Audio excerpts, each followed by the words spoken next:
Ты крутой, я крутой, все крутой. Что я не хочу, нет, мне не нравится то, что я делаю.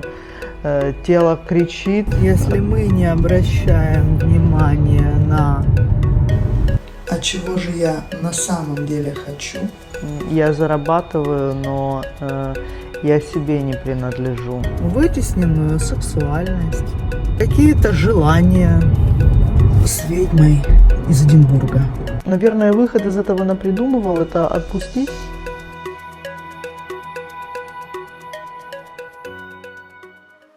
Утром хотела пойти на океан поснимать. В итоге, пока чухалась, в общем, еще не дошла. Очень такое интересное состояние с утра возникло. Кристально чистая, очень спокойная и как направленная внутрь. Я чувствую или вижу какие-то ответы. Я не помню, как я пришла к вот этой мысли, которую сейчас озвучу. Почему-то я начала думать о бизнесе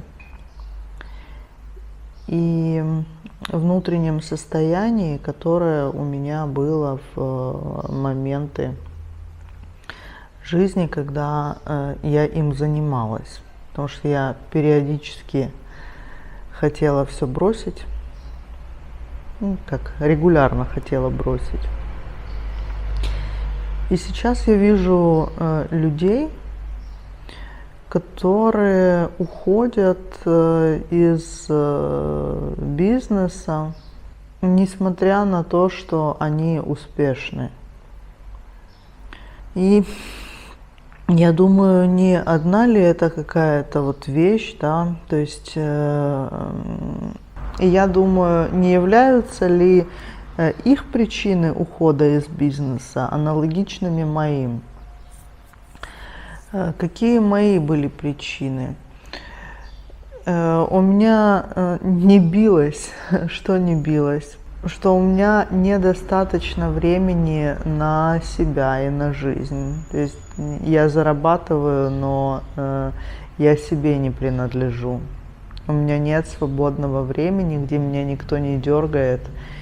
И я могу вот так вот спокойно, как сегодня, порефлексировать, почувствовать и задать себе вопрос, а чего я хочу. Изменения в моей жизни все-таки начались с ретрита в амазонских джунглях Перу с айаваской. Когда я ощутила состояние полного спокойствия, уравновешенности, незадерганности, слышания себя, некой свободы, там было очень много всего. И это было что-то совершенно противоположное тому, как я себя чувствую. Самолеты разлетались, блядь. И это было совершенно что-то противоположное тому, как я чувствовала себя в бизнесе или владея, казалось бы, ситуацией, управляя чем-то или будучи создателем какого-то дела. Сейчас я смотрю, и как бы темная сторона бизнеса, возможно, у кого-то, я говорю про себя, есть разные формы бизнеса.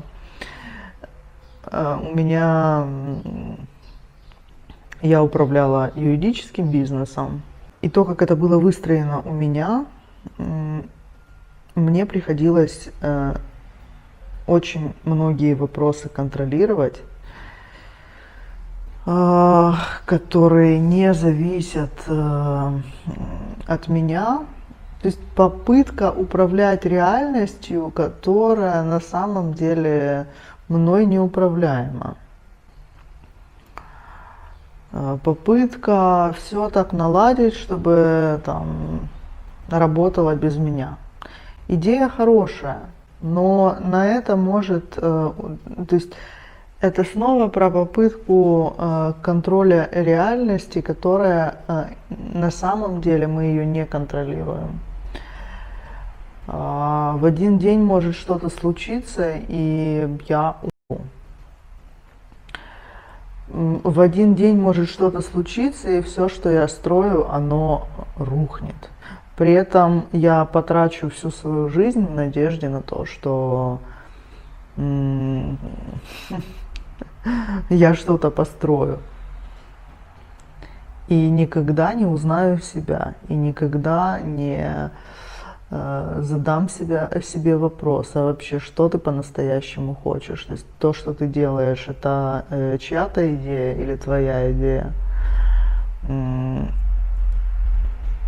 То, что ты реализовываешь, ты действительно вот так чувствуешь, для тебя это ценно? Или тебе кто-то сказал, что ты должен это делать, и ты в это поверил? Возможно, даже многие ошибаются, да? И по сути мы берем ответы, там, что мы хотим или что нам ценно из общества, из того окружения, в котором мы находимся. Очень часто мы так не чувствуем, и очень часто мы просто являемся заложниками чужих идей. И мой первый ретрит в джунгли это все проявил. Я поняла, что вообще я не спрашиваю себя,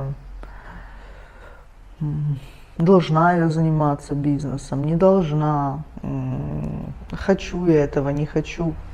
Тут, конечно, опасная такая вещь. Возможно, я бы не рекомендовала употреблять айваску или вот эти такие глубокие осмысления людям, которые, в принципе, не научились еще действовать. Есть риск задуматься на всю жизнь и так ничего не сделать, то есть не вывести ничего на уровень действий и прозаниматься какой-то ментальной мозгочкой.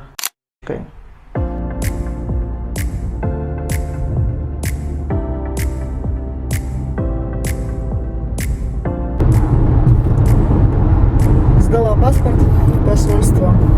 Еду и думаю, как классно было бы провести остаток недели для себя. Это как? У меня накопилось много заданий от моего коуча, от моего терапевта. И такое прям сладкое чувство, когда мне хочется поделать эти задания для того, чтобы узнать себя лучше, для того, чтобы продвинуться или стать ближе к себе, или узнать что-то новое. В общем, это такое как чувство очень приятное, предвкушение чего-то нового и выхода на что-то новое. Запах. И сейчас, когда я переехала из Перу в Европу, у меня увеличились расходы. И я подумала, то есть я забыла свой опыт, я забыла причины, по которым я отказалась или вышла из юридического бизнеса. Я забыла, что ведение бизнеса или управление им, а на первоначальных этапах, первоначальные этапы это годы, ты никому не можешь ничего делегировать, то есть все будет на тебе.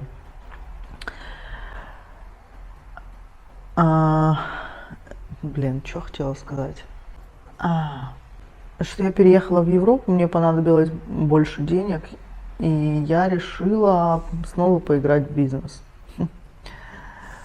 Потому что почему поиграть? Потому что как только я соприкоснулась и вспомнила все те штуки, с которыми мне придется столкнуться, что у меня не будет времени на жизнь, что у меня не будет времени вот на что я все время буду находиться в напряжении, вот так, в высоком напряжении. Я поняла, что уже не готова. Это был невероятно тяжелый период, ломки или сломления. Я попала в тяжелый кризис, где пришлось признать, что я уже не предприниматель и вряд ли им буду. Что я нечто иное. Кто? Ну, пока не сформировано, но не предприниматель. Возможно, я ремесленник. Потому что мне нравится работать с людьми, мне нравится быть причастной к изменениям в жизни людей. Это куда ценнее, чем что? Ну, чем выстроить через 10 лет систему какую-то по зарабатыванию денег. Для меня еще нет в этом жизни. Это свежее осмысление. Бизнес для меня такой очень холодный и прагматичный. Много ментальной энергии и очень мало какой-то вот жизни. Я не могу это объяснить пока по-другому, пока только на уровне ощущений. Мне куда больше нравится быть специалистом, помогающей профессией. Куда больше нравится соприкасаться с людьми, которым нужно, которые хотят что-то изменить в своей жизни к лучшему. Я не хочу ничего контролировать. Я не хочу никому ставить какие-то сроки и говорить, ты должен сюда прийти. Не хочу дергать никого за ниточки, манипулировать. Это приходится делать, если ты ведешь бизнес. Так или иначе. А я чувствую, что когда я начинаю использовать манипуляции в своих корыстных целях, кстати, в нашем обществе это норма, я становлюсь заложником этих же манипуляций сама. В общем, это в другую сторону для меня. Вот так я пришла к смене понимания о том, кто я есть. Это непростые процессы, даже сложные, местами очень болезненные, потому что ты думаешь о себе как о крутом предпринимателе и такой, да, я сейчас все сделаю, сейчас все настрою, все как заработает. И по факту сталкиваясь с тем, что я не хочу, нет, мне не нравится то, что я делаю, тело кричит, отвечает чувством полной бессмысленности и отсутствием энергии, отсутствием желаний настоящих и истинных, внутренних твоих, говорит, тебе. С этим сложно согласиться, когда ты настроил себе ментальных идей или образов и такой, блин, нет, я крутой. Ты крутой, я крутой, все крутой. Но не обязательно или далеко не всегда в том, что мы себе напридумывали. Наверное, выход из этого напридумывал – это отпустить то, что ты себе напридумывал. Это сложно. И тогда ты можешь впустить что-то новое. Чем больше ты отпускаешь, тем больше ты впускаешь, и у тебя появляется больше возможностей. Возможностей появляется больше, когда чем больше мы отказываемся от вот этих настроенных ментальных конструкций. Прилетала моя подруга и рассказала мне про одну барышню, которая живет в Шотландии, в Эдинбурге. Мол, делает она проживание арканов. Арканы — это карты Таро. когда-то очень давно мы ходили с ней, с этой подругой моей, на йогу и читали одни и те же книги. И вот в одной из книг там была мастер такая, женщина-практик, которая делала проживание Таро. Что такое Таро? Таро — это состояния различные, которые присутствуют, или энергии лучше сказать, которые присутствуют в мире. И через проживание всех этих энергий мы обогащаемся и обучаемся этим энергиям. В общем, в то время, это было, наверное, лет 15 назад, эта книга нас обеих поразила до глубины души, и мы ее обсуждали в наш последний визит. К чему это я? К тому, что мне захотелось перечитать эту книгу и захотелось познакомиться с этим мастером, девочкой, которая делает проживание арканов. То есть я поняла, что мне туда нужно. Почему? Потому что Марина, бегло подсчитав, сказала, что у меня аркан моей личности — это аркан дьявола. В общем, нужно мне работать, или мне свойственна работа с темной стороной личности, с темными энергиями. И я поняла, что последнее время я нахожусь в каком-то состоянии типа излишней хорошести или попытки, то есть я вижу или признаю только светлое, только хорошее, и появилось какое-то отторжение темных энергий, но их невозможно то есть отторгать-то можно, но ничего хорошего из этого не выходит, потому что только через познание своей темной стороны личности мы освобождаемся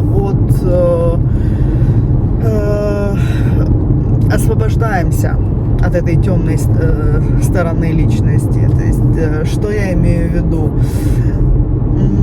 Например, зависть — это темная сторона личности. Достаточно часто зависть руководит человеком или его действиями. И как это работает? Если человек не осознает, что вот я завидую, и дальше не прорабатывает, то есть не разбирается со своей завистью, он продолжает делать какие-то действия из этой зависти и ничего не может с этим поделать. То есть фактически это чувство им управляет и руководит. Можно сказать, что человек одержим. Но когда мы эту зависть признали, ее присвоили, то начинаем видеть, где она нами руководит, что она нам шепчет, и можем принимать решения более осознанно. То есть таким образом зависть, как вот эта плохая энергия, теряет над человеком власть. Вот. И я поняла, что как-то последнее время я закрываю глаза на свои темные стороны. Но это конечно же, несознательно. Конечно же, несознательно. Но тем не легче.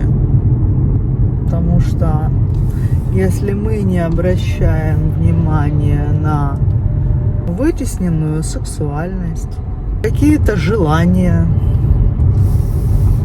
свои настоящие, на зависть, на злость,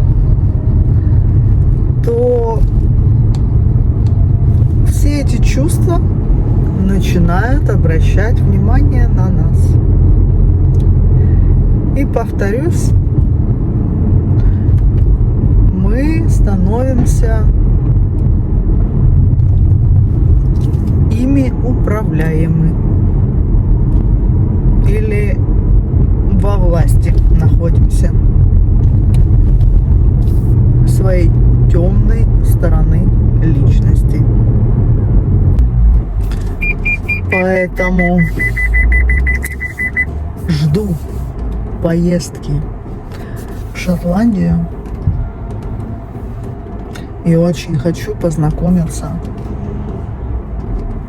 с ведьмой из Эдинбурга, которая делает проживание арканов. И максимально хочу прожить свой аркан.